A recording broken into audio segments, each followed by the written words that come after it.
Well, youth vaping is being targeted by new rules released yesterday by the government.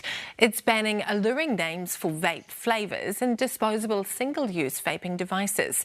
New specialist vape retailers also won't be allowed to operate within 300 metres of schools or marae. But has the horse already bolted? Joining us now is Dr. Luke Bradford. He is the Medical Director of the New Zealand College of GPs. Luke, it is good that the government is finally moving on teen vaping, but will these measures have a significant impact? Like you say, we welcome the fact that there's an acknowledgement that vaping amongst teens is a problem, but we do not believe that these measures will go far enough to address that problem. Well, some of them seem a little bit thin, like removing those sort of alluring names of vapes, but not the flavours that are actually targeted at young people, Luke. No, absolutely. And we know young people are going to talk, they're going to be able to do their own research and discuss amongst themselves, and they'll find the flavours without the full names being there.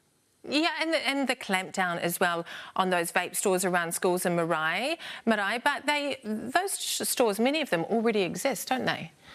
Absolutely. I don't think you can go to many colleges around the country and not find a vape store within 300 yards already. And there's also huge numbers of online versions and availability. So, look, the Health Minister stood up yesterday and said that vaping is still better than smoking. But we don't actually know that much about vaping yet, do we? Especially for young people. No, we absolutely don't know yet what the long-term consequences could be. We know that it's addictive. We know that it's definitely easier to take up than smoking, we think, in terms of the enjoyability of it.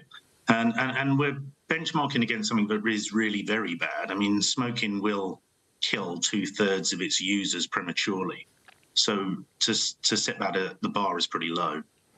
Yeah, absolutely. And what would you like to see? What would you like to see from the government or maybe from communities as well?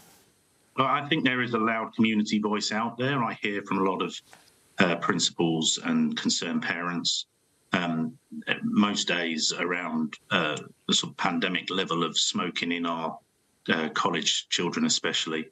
And so I think we probably do have to look at making vaping as inaccessible as possible for our youth and stick to what it's for, which is a smoking cessation tool. Yeah, well, it is going to be a tough nut to crack, I think, the longer it goes on, Luke. But thank you so much for joining us. That is Dr. Luke Bradford. Pleasure.